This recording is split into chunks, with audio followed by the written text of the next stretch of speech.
Travis, you, of no fixed abode, but a 16-year-old shell in which rejection roams. Ravaged through a prickled placenta that bridged her demons for her services rendered. Tainted by the seeds of survival, smoked or injected, cloaked in weeds of denial. Sprawled like a ball on the floor of a disabled toilet, this is his law. How can I ask you to hear a child alone mothered by fear? How can I ask you to believe you have more urgent risks you must dare to breathe? How can I ask you to lead as you follow your nose to steal what you need? And how can I ask you to dream from those concrete steps upon which you sleep? How? My wife and I lead a youth-focused community organization that seeks to foster the strengths, the abilities, and the options of young people for positive engagement in the community. That young man's had a really rough hand dealt to him, and many others have made their own bad decisions. But whatever their circumstances, whether inherited, self-inflicted, or a combination of both, we are absolutely convinced that each and every one of these young people has the potential to contribute positively and powerfully to our communities. And for us, we believe that connection to community is critical to our collective success. I used to pick Travis up from a park where he lived. He stayed in this filthy toilet block, and it was a really dispiriting and depressing experience to pick him up. He would appear out of the bushes, jump in the car, and would drive off, as if everything was all good, as if this was a normal scenario. But the elephant in the room, or rather the elephant in the car, was bellowing in my ears. Worse than this, though, was dropping him off. We'd pull up, he'd jump out of the car and disappear into the bush, and I'd drive away, trying to reconcile and trying to rationalize how I just dropped off a 16-year-old kid at a park to fend for himself against the elements, against the odds, and against the attitudes of some in society. On this day, I had picked him up for a stakeholders meeting.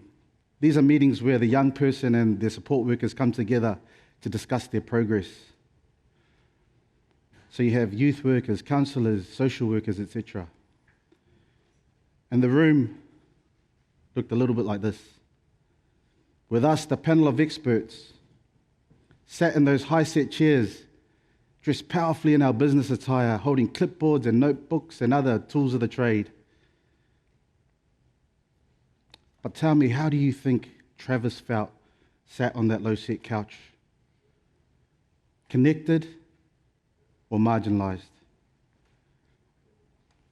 And to make it worse, one of the caseworkers had seen that his eyes were bloodshot and opened the meeting by stating, "You can't come in here stoned, Travis." Maybe not like that, but I just thought I'd use that kind of accent. But it was at that moment, that very moment, that I knew that this meeting was going to be a waste of time. It was going to be unsuccessful. And anything we said from there on in would go in one ear and out the other. And it wasn't that Travis was a bad listener. It was that we, the panel of experts, had failed to build a bridge of relationship. We had simply failed to connect with him. And the pity of it was that we were all educated people. So we had knowledges, we had life experience and resources that could actually have assisted him in his life. But in situations like these, and for people like Travis, they don't care how much you know until they know how much you care. So did the power differential created by our job titles, our dress, and our knowledges compel us to ask less questions and make more statements? Did these knowledges that we had acquired in order to develop people, actually diminish them? And do statements like, "You can't come in here stoned, Travis," make people like him want to smoke less or smoke even more? An authentic connection to community is critical to our collective success, and often it's not as much what you know as it is who you know. And as we all know, Feelings of separation and feelings of isolation have led many to antisocial behaviours and tragically far too many to suicide.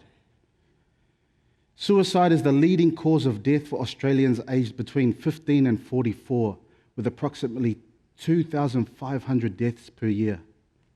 That's an average of 8 people per day. Or like saying 8 people in this very room will not return home to their loved ones tonight. It's a blight, and we need to work together collectively to reduce these numbers drastically.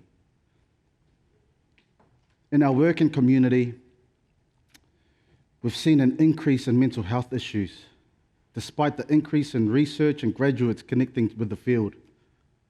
And that leads me to wonder whether our graduates are being connected, or prepared actually, to connect with our communities, these very diverse communities, these diverse cultures and diverse people, in a meaningful, respectful, and reciprocal way.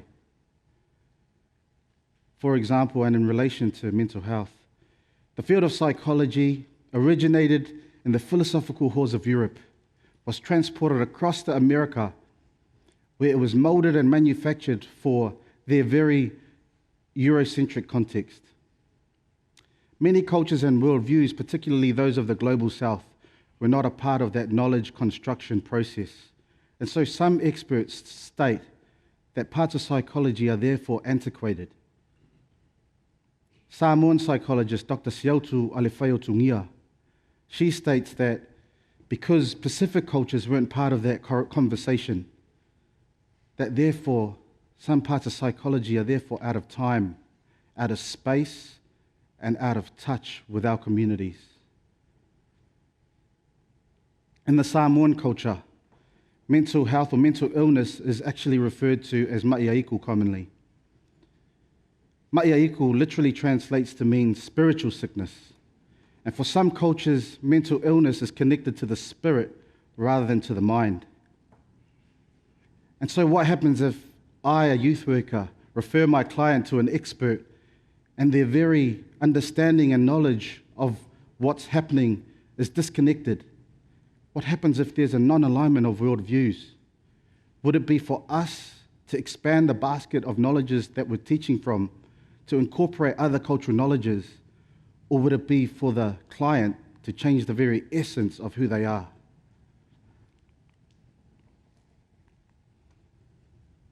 Should we substitute the hammer for a screwdriver, or should the screw harden up and be a nail? An authentic connection to community is critical for our collective success. And it's often not what you know, but who you know.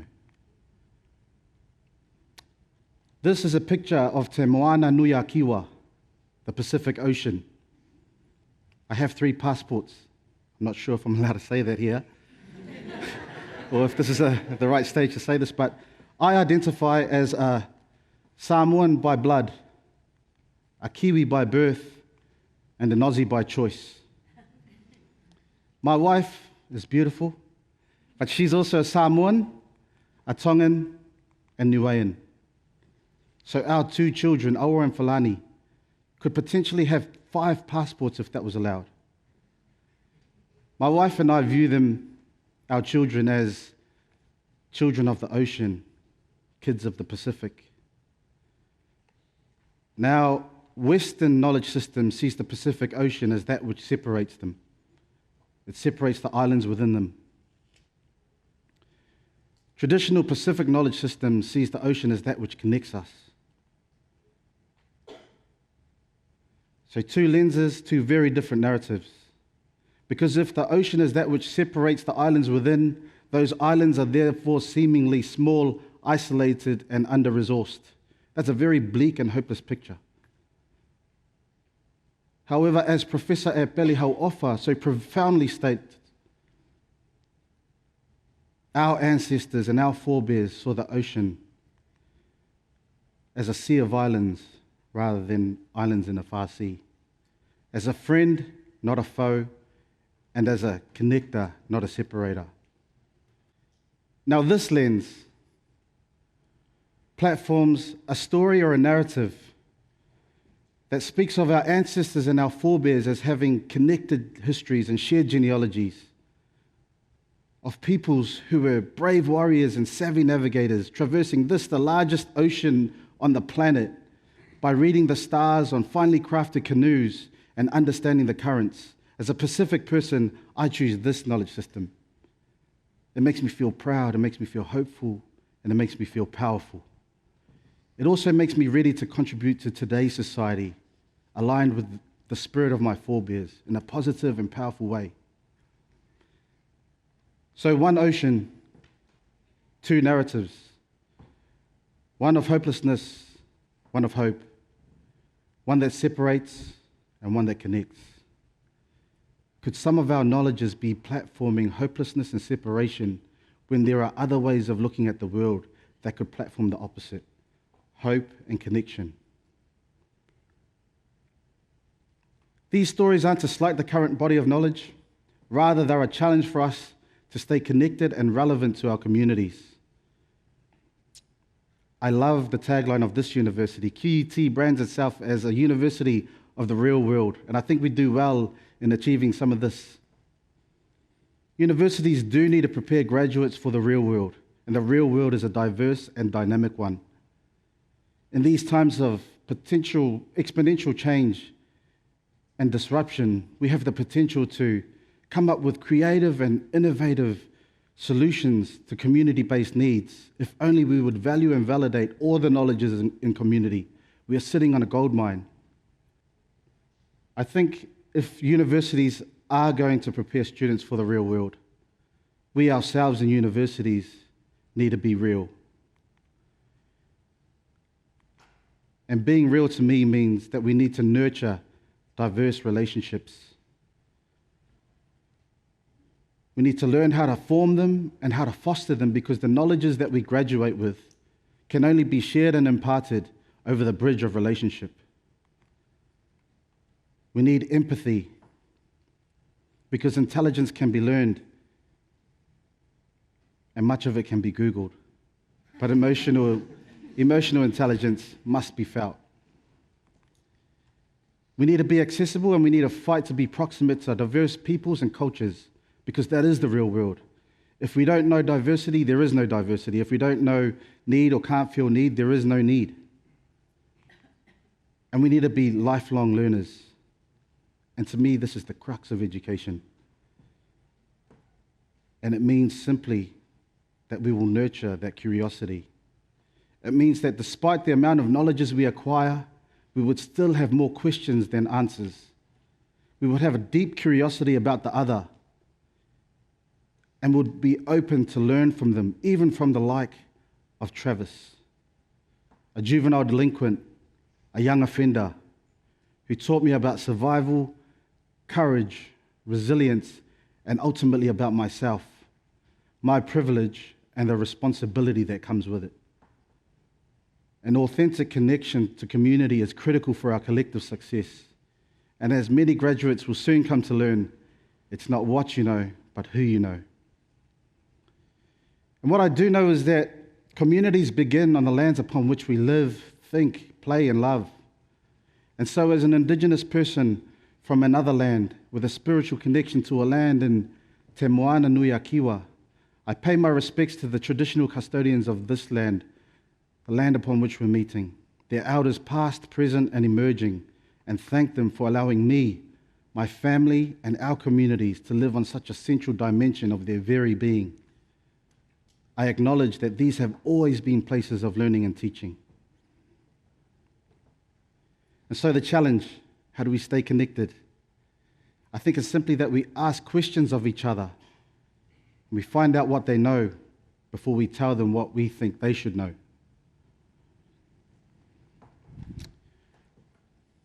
What do I know? Well, that depends on who chooses what knowledge is, who designs curriculum, and whether traditional custodians get more than one slide of acknowledgement. It depends on who gets to display how big their edifice is while standing at the bottom of the precipice is the baskets of knowledge I bring, solutions, strategies, and medicine kits. I sit at the ledge of knowing, choosing to remain optimistic.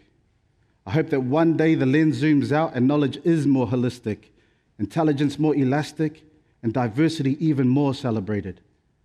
I hope that one day, even more diverse knowledge systems will be embedded, valued, and validated. But what do I know? Thank you.